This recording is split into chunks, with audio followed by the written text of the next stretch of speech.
If you thought Thunderbolts hit theaters exactly as Marvel originally planned it, then you're in for a shock when you discover it was almost a completely different movie. But in this video, I'm going to show you the scrapped villains, the deleted characters, and the revolutionary concept the studio rejected. So by the end, you'll understand how corporate decisions radically transformed a creative vision into something totally different.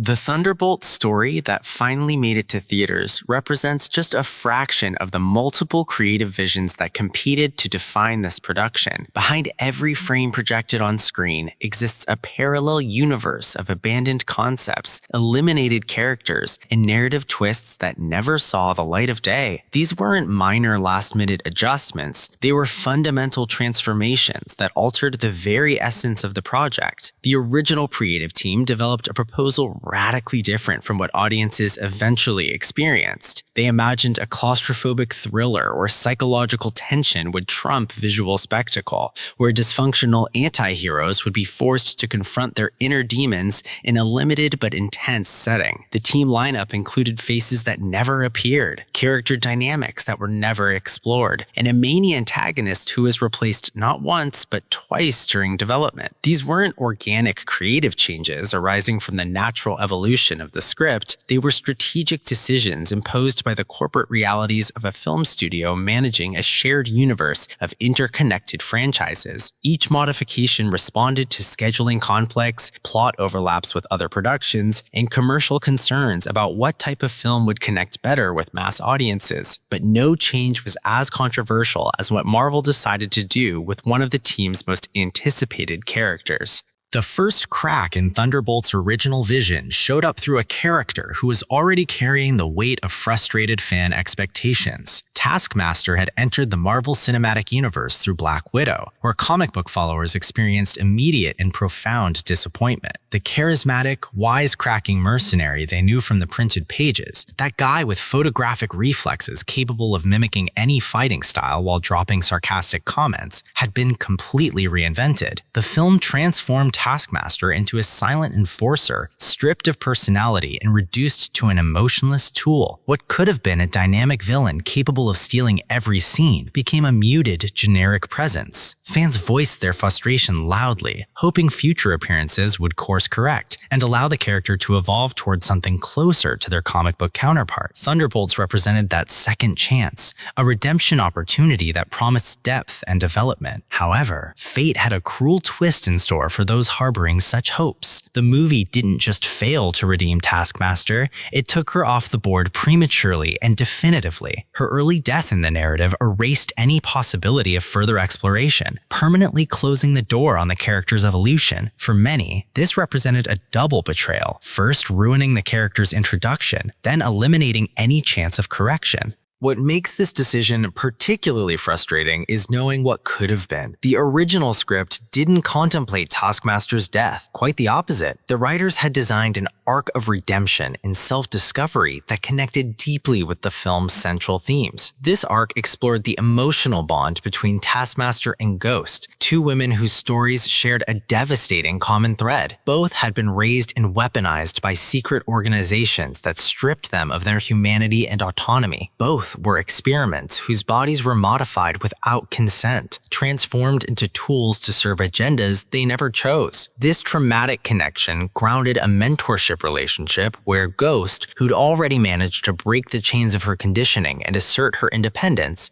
would guide Taskmaster on her own journey towards self-determination. The dynamic would have added significant emotional layers to the team. Taskmaster, with her particularly brutal origin story, would function as a mirror, reflecting the group's worst traumas. Her presence would constantly remind the other anti-heroes that no matter how dark their pasts were, someone had suffered even more ruthless conditions. This contrast would keep egos and self-pity in check, grounding the team in a shared reality of overcome pain. The script even incorporated comic comic relief elements through Taskmaster's persistent memory problems. She'd occasionally forget she'd stopped trying to assassinate John Walker, suddenly attacking him mid-casual conversation. The group would have to physically restrain her repeatedly, patiently reminding her they were now allies. These moments would have balanced the darker tones with humor, organically derived from the character's established traits. However, after the writer's strike paralyzed production, the director made a decision that would fundamentally change the entire film's tone.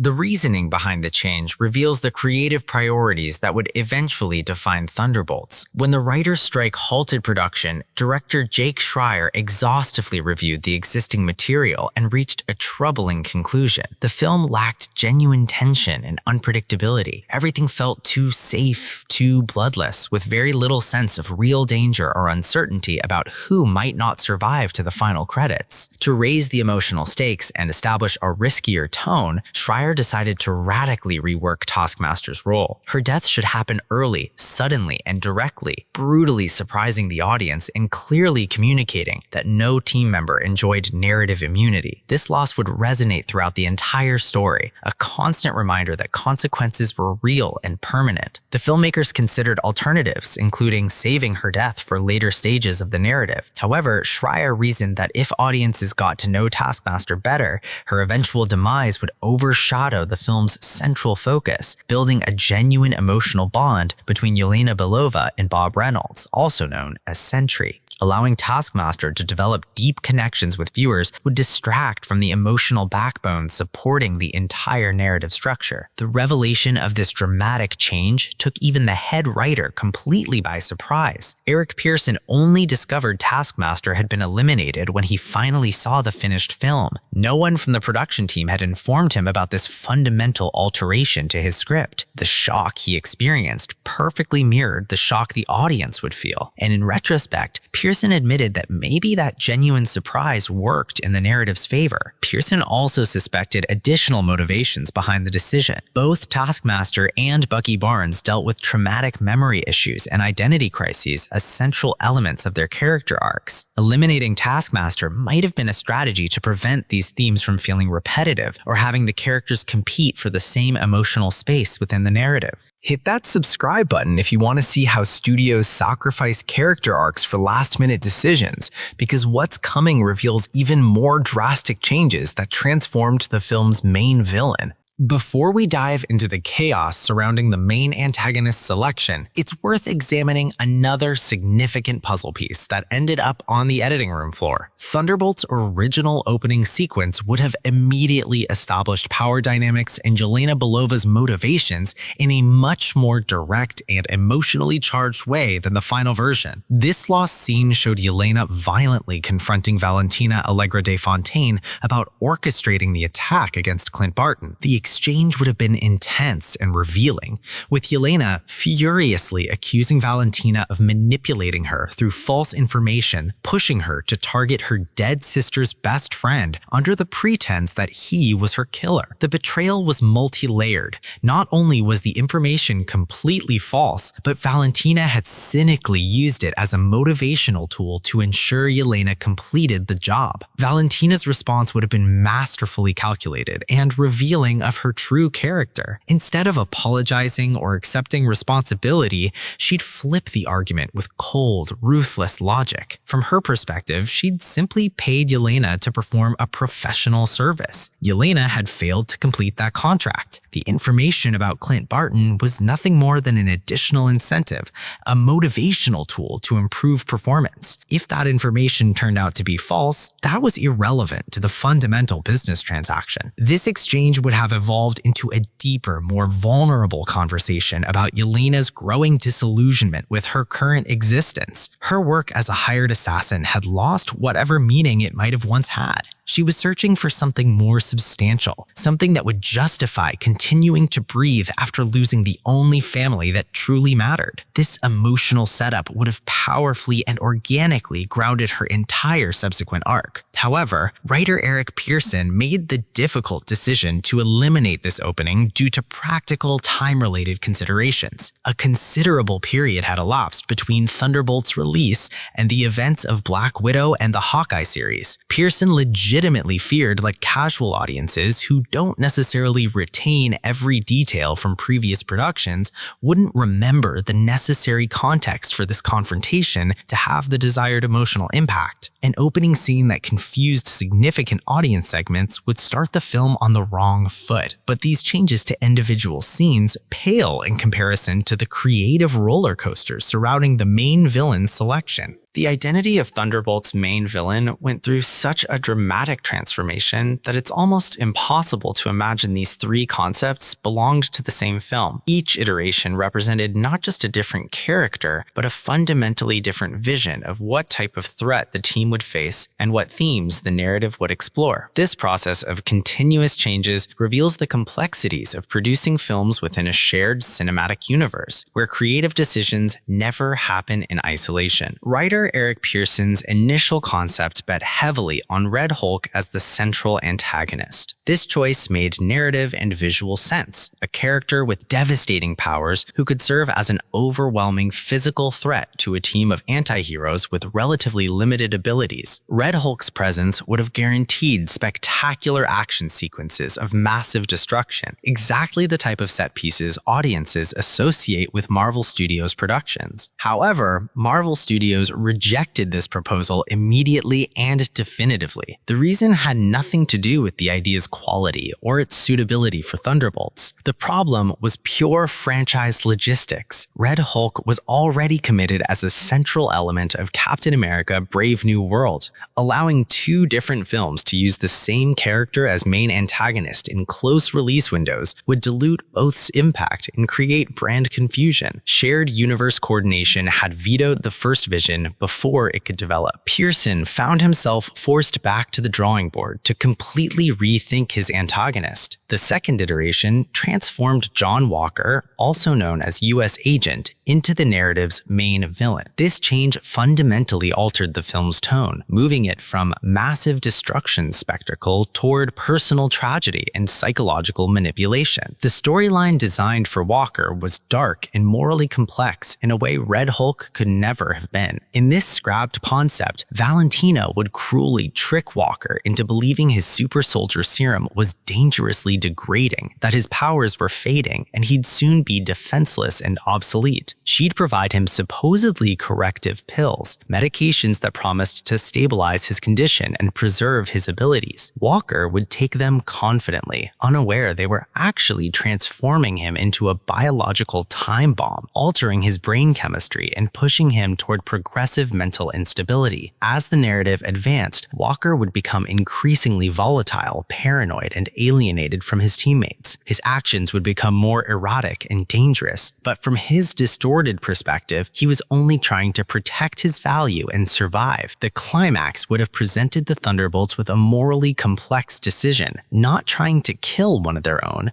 but trying to save him from Valentina's manipulations and the artificially induced madness. However, just when the creative team had perfected this complex narrative arc, another Marvel film created a conflict that would force the most drastic change of all. The Walker as villain concept worked brilliantly in creative isolation. Unfortunately, Marvel films don't exist in isolation. Captain America: Brave New World was simultaneously developing a disturbingly similar storyline, where Thaddeus Ross would transform into Red Hulk after unknowingly taking pills from Samuel Stearns, also known as the Leader, that were secretly infused with gamma radiation. The overlap was too obvious to ignore. Two films releasing in close time windows, both featuring main characters involuntarily transformed through deceptive pills provided by manipulative antagonists. Audiences would inevitably compare both plots and accuse Marvel of lacking originality and lazy narrative recycling. To avoid this devastating perception, Thunderbolts needed to rethink its villain for the second time. Pearson found himself once again reimagining his film's core, searching for an antagonist that wouldn't collide with other productions productions, but would still serve the themes he wanted to explore. During this creative search, he remembered a Sentry miniseries he'd studied years earlier during his participation in the Marvel Studios Writers Program. Reviewing this complex, cinematically underutilized character again, he experienced a creative revelation. Sentry represented something radically different from Red Hulk or John Walker, a Superman-type villain whom the team couldn't simply fight to victory through brute force or clever tactics. The character's inherent duality, a shining symbol of idealized heroism brutally contrasted with his dark alter ego known as the Void, perfectly captures the central themes Pearson wanted to explore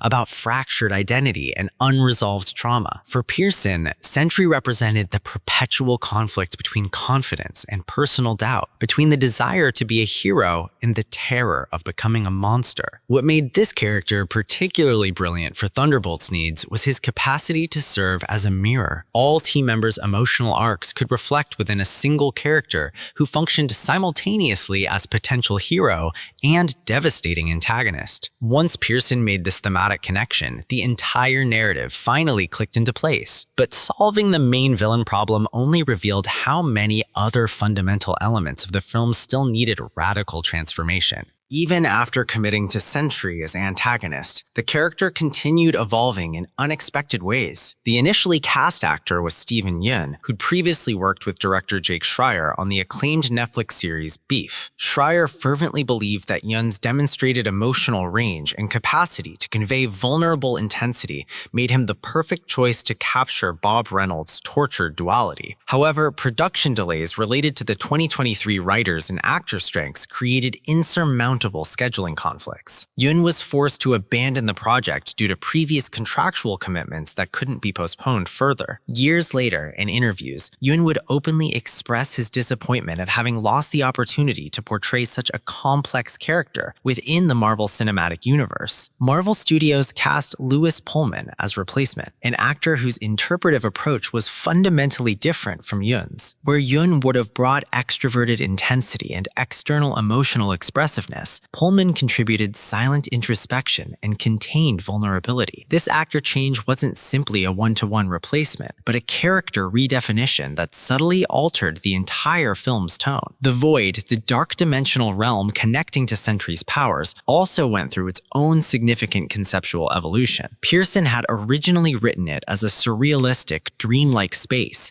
a nightmare dimension of abstract impossibility that defied physics and logic. However, Schreier had a more grounded, unsettling vision, drawing inspiration from the film Being John Malkovich and its exploration of impossible psychological spaces. The Void's final version became labyrinthine rooms of shame, physical spaces manifesting each character's specific inner guilt upon entry. These moments were reworked to make them more symbolically loaded and emotionally devastating, transforming action sequences into psychological explorations of unresolved trauma. Smash that subscribe button if these continuous studio changes are blowing your mind, because the most shocking transformation hasn't arrived yet. The film's entire concept was about to change radically. The main villain changes and individual scene modifications represented barely the surface of a much deeper and more devastating transformation to the original creative vision. The real earthquake came when Marvel Studios questioned the film's fundamental concept, rejecting the central narrative structure the writer and director had meticulously designed. This was the moment that separated what Thunderbolts could have been from what it eventually became. Director Jake Schreier originally wanted to include Man-Thing as a team member, a character who'd been part of Luke Cage's Thunderbolts lineup in the comics alongside Ghost. Man-Thing represents one of Marvel's most tragic figures, once a brilliant scientist named Ted Sallis who, in a desperate act, injected himself with an experimental super soldier serum he was trying to recreate for the government. Immediately afterward, he crashed his car into a mystical swamp, and the combination of the unstable serum with the swamp's supernatural properties transformed him into a monstrous creature. After transformation, Salas lost the ability to speak coherently and barely retains vestiges of his human intellect. However, Man-Thing possesses a terrifying power singularly appropriate for a film about anti-heroes facing their traumas. Anyone experiencing intense fear in his presence spontaneously burns at his touch, as if terror itself became combustible. This ability would function as a perfect metaphor for characters forced to confront their worst nightmares. The filmmakers explored multiple ways to integrate Man-Thing into the narrative. One version presented him as a classified government asset, a biological weapon maintained in deep secrecy. Another variant showed him as evidence of a catastrophic experiment gone horribly wrong, something Valentina desperately wanted to destroy to hide past corporate crimes. Both approaches had narrative and thematic potential. However, the creative team struggled extensively to make Man-Thing work organically within the story. Before reaching a frustrating conclusion, a giant swamp monster clashed tonally with the rest of the film irreconcilably. Thunderbolts already featured Sentry as the extraordinary supernatural character, and simultaneously adding Man-Thing would have diverted too much attention and narrative energy from Bob Reynolds' emotional transformation and arc, which represented the film's heart. The filmmakers also pragmatically recognized that including a swamp monster risked inviting inevitable, unfavorable comparisons with Suicide Squad's Killer Croc. These comparisons would make Thunderbolts feel less distinctive, more like an imitation of DC's film about a team of forced-to-work-together anti-heroes. The superficial similarity could damage critical and audience reception, regardless of the deeper differences between both productions. But Man-Thing was just one of several characters Marvel eliminated from the project in what would become the film's biggest restructuring.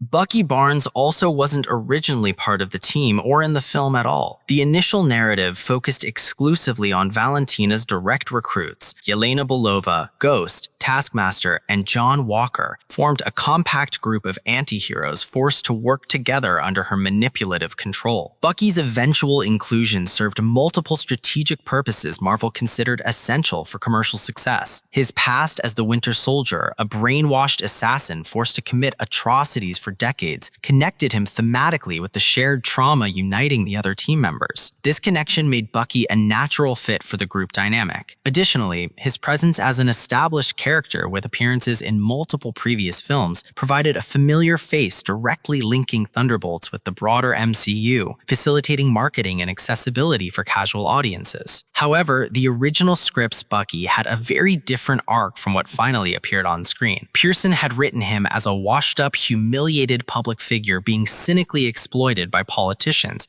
as a superficial promotional tool. He was the political equivalent of hiring a retired athlete to shake hands at a car wash opening. Pure exploitation of past fame without respect for the real person. This fall from grace initially seemed devastating, suggesting Bucky had sold his dignity and completely lost his purpose. The brilliance of this concept was that everything would turn out to be elaborate theater. Later scenes would reveal Bucky's public degradation was completely intentional, part of a long-term undercover mission. He'd deliberately infiltrated the world of politics and corporate commerce to investigate Valentina from the inside, secretly working alongside a congressman who served as his covert ally before eventually emerging from the shadows and going on the offensive. After Pearson officially left the project for other obligations, Kevin Feige suggested an additional modification. Instead of working with the congressman, Barnes should be a congressman himself. This change simplified the narrative and eliminated a supporting character, but also altered the nature of Bucky's arc in subtle but significant ways. Bill Foster, masterfully portrayed by Lawrence Fishburne in Ant-Man and the Wasp, was also scheduled to join the team during the film's final act. His arrival would have included a classic Goliath moment, paying direct tribute to his comic book counterpart, the giant-sized hero who obtained his powers by synthesizing Pym particles through reverse engineering and independent research. The film would have explored fascinating dynamics between Foster and Alexei Shostakov,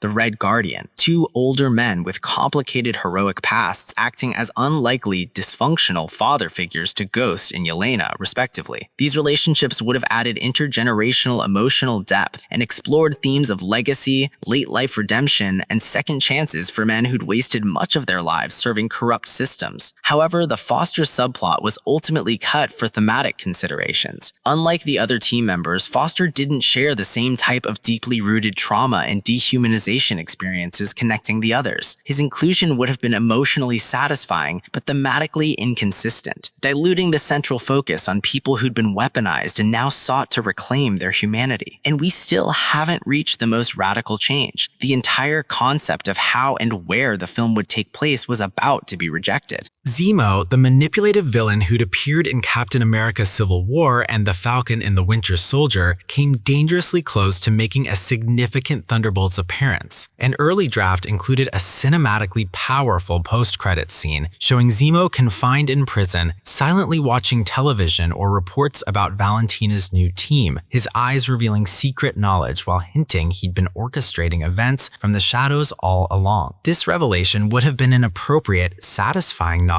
to the character's origins in the comics, where Zemo specifically assembled the original Thunderbolts as part of an elaborate scheme. Pearson imagined Zemo functioning as a Kaiser Soze-type figure from The Usual Suspects, the true puppet master whose invisible influence had guided events that seemed random or independent. The final revelation would have recontextualized the entire film in retrospect. However, the idea was scrapped after prolonged consideration. The filmmakers concluded that Zemo's inclusion, however satisfying it might be for comic readers and dedicated fans, felt too much like fan service without organic narrative justification. The film worked better without relying on forced connections to pre-existing mythology, allowing it to exist more independently within the shared universe. But even all these character changes pale compared to the most fundamental transformation Marvel imposed on the project. Eric Pearson's original Thunderbolts concept was radically different in scope and structure. He wanted the entire film to take place in a single location, a massive, labyrinthine underground prison called the Vault. This facility would function as the perfect trap, locking the team together without easy escape, forcing them to work cooperatively or destructively phase each other. Pearson described his vision as Die Hard meets The Breakfast Club. The claustrophobic intensity and high-stakes tension of Bruce Willis's action film mixed with John Hughes's classic teen comedy's exploration of group dynamics and team building. The anti-heroes would have to complete forced team-building exercises simply to survive and escape. This single location structure would have offered significant narrative advantages. It eliminated external distractions and generic chase or urban destruction action sequences, forcing the script to focus intensely on character development, psychological tension, and interpersonal conflicts. It also provided clear differentiation from other superhero films and specifically from Suicide Squad, which featured authority figures recruiting criminals and sending them on external missions. Pearson wanted to consciously avoid repeating Suicide Squad's formula, which had already been executed twice, David Ayer's 2016 version and James Gunn's 2021 reimagining. His contained thriller approach would have offered something fresh within the anti-hero team genre, prioritizing claustrophobia and character interaction over expansive visual spectacle. However, Marvel Studios was deeply concerned this approach would feel too small, too contained and theatrical for a big-screen superhero film with major studio budget. Production value perception matters enormously for marketing and box office, and a film that never left a single location risked seeming cheap or limited, regardless of its actual narrative quality. The studio asked Pearson to dramatically expand the production scope. Later versions added multiple diverse settings, various distinct missions in geographically separated locations,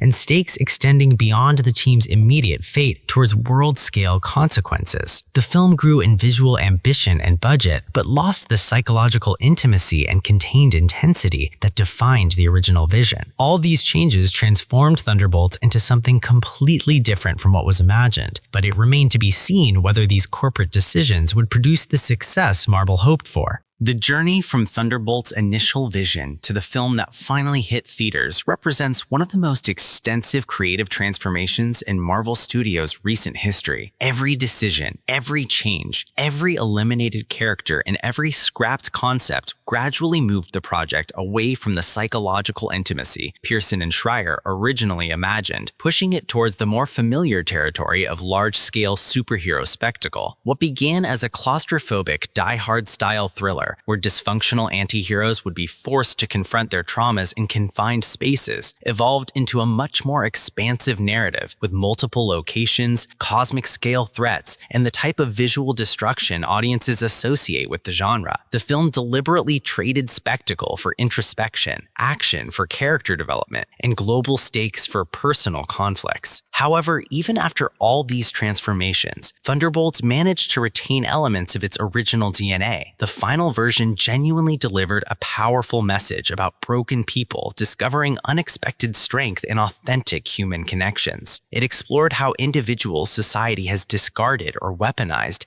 can reclaim their humanity through shared vulnerability and mutual support. The emotional core about redemption and self-discovery survived intact despite all the structural changes. The devastating irony is that these surviving elements, the narrative's most intimate, grounded aspects, ended up being exactly what complicated Thunderbolts' connection with mass audiences. Its quieter, more reflective, and psychologically complex tone proved to be a difficult commercial sell in a genre built on visual spectacle, memorable one-liners, and epic action sequences that dominate trailers and marketing campaigns. Audiences trained by decades of superhero films to expect certain specific elements, certain narrative rhythms, and certain levels of visual destruction encountered a film that subverted those expectations in ways not everyone appreciated. The decision to prioritize character development over action, to explore psychological trauma over defeating cosmic threats, alienated audience segments seeking more traditional escapist entertainment. The corporate changes designed to make Thunderbolts more commercially viable, more spectacular, and more connected to the broader MCU,